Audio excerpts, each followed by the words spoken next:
Alex, can you first of all talk us through the call-off, specifically with Kieran Tierney in mind? Just talk us through the thinking behind that, and also how the decision in that situation has come about. It was quite simple. It was ruled out. Just the medical team said that he'd a bit of fatigue, and we felt it was right and proper that he should go back to his club. With this being a friendly, were you going to be making changes anyway, or are these call-offs become a bit of a frustration for you?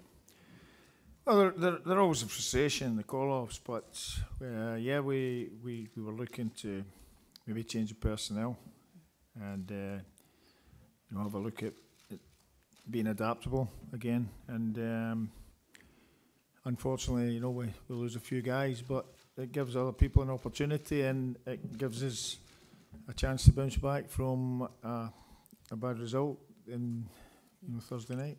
Yeah, obviously you've had a couple of days to think about that disappointing result. What lessons have you learned that you can maybe take into this game against Portugal, albeit obviously a very different kettle of fish? Yeah, we need to show more urgency, and we need to win individual battles. And we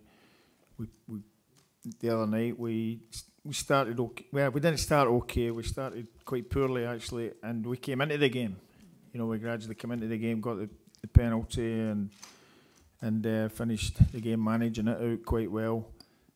Finished the first half, sorry, and then we kind of capitulated in the second half. And going down to the 10 men didn't help. Charlie Mulgrew coming off at half time didn't help. It disrupts a lot of your momentum. And we in the end, we're all disappointed, and we want to make up for that, and we want to bounce back.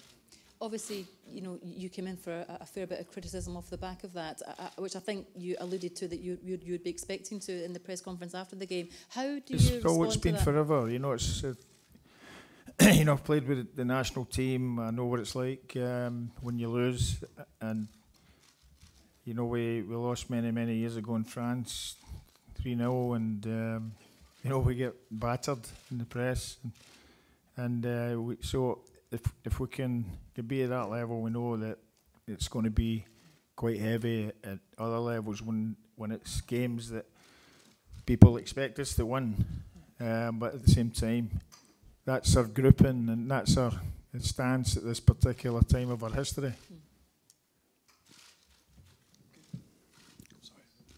Alex, we've talked at length with you over the recent months about the formation of that you've put on the guys, and how they've been learning it as a team.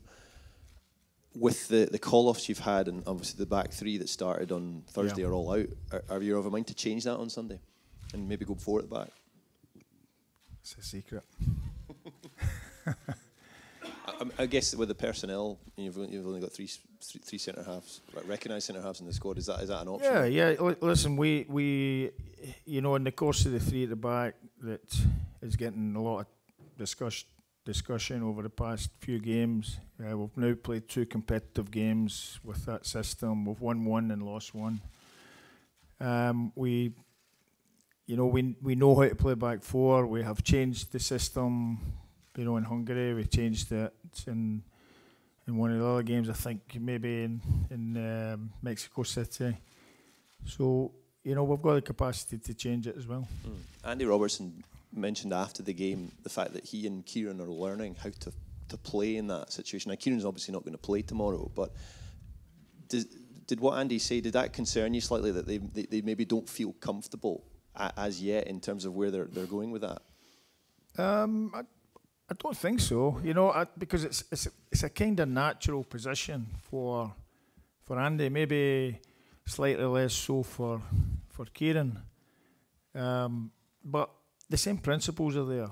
When the ball is on the other side, then you tuck in, and Andy is by and large like an extra attacker for Liverpool every single week, and he likes to forage up the pitch, and he's got such great energy that he gets back as well. So he's a great athlete, and that's why we felt the dynamic was one that could work for 2 really great players that Scotland has at the moment and how we can get them in the team. You know, I don't want to start throwing Kieran over to right back, and I know it worked in 1 or 2 occasions, but I don't think he wants to play there anyway. And again, he would be out of position. Yes, he would be a full-back, but he would be out of his natural position, and I think he quite likes the centre-half role. So, you know, I think they like the roles, but, you know, adjusting to it is obviously the key, but there's other parts of the team where we have to be stronger as well. With the opposition you face tomorrow, obviously the European champions, they've got a lot of guys who are not in the squad. Ronaldo, of course, Pepe's out, Bernardo Silva's out, but are they still as big a challenge perhaps as you faced with Belgium, for example? Are they that good? Yeah, they're a superb team and a fantastic squad. Their ability on the ball, you know, is kind of Brazilian-like. You know, I know that they speak the same language. Both speak Portuguese, but they have those kind of traits and that kind of flair. And they have, you know, been fantastic over the last couple of years. Santos have, you know, came across a couple of times, and you know, he's a coach who's got a fantastic team there, and I've seen their game against Poland last night, and the other night, and it was a fantastic performance, you know, to go there and win the way they did. Without Ronaldo. Was your group today bruised or defiant or both? No, listen, it's 24 hours of recovery, and they trained really well today. There's good spirit in the camp. We have freshened the team up a wee bit, and I think some of them probably relieved with getting a rest, but you know, as far as I'm concerned, most of the guys are raring to go. You know, the guys that went in there the other night, disappointed, they want to go again, and the players who are coming in, who disappointed to be left out, have got something to prove. What do you say to make a louder message than the players get on social media or in the press, for example? What do you say to overcome that? Because this is now a phenomenon. Resilience. Resilience. You know, you get knocked down in this game. It's very important that you get back up again as quickly as possible.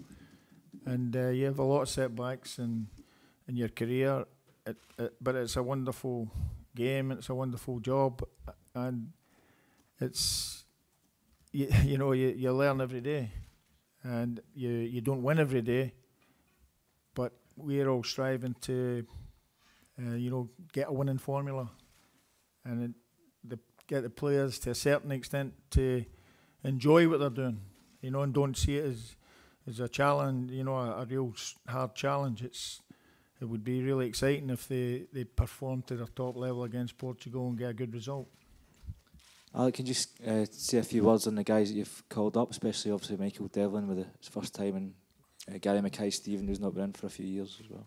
Yeah. We called up Ryan Fraser as well. Again, Ryan Christie, sorry. We called up Ryan Christie. He joined us this afternoon as well. It was a late call up. I spoke to Brendan, and he's been with the squad before. And I know the other guys, Michael Devon hasn't, but he was on the roster of fitness for duty, and he seemed like the more natural, the first natural choice to turn to for a cover centre half. So Ryan Christie, and you know, again, he's back at Celtic and he's really trying to make a big impact this season, and we're glad to have these guys.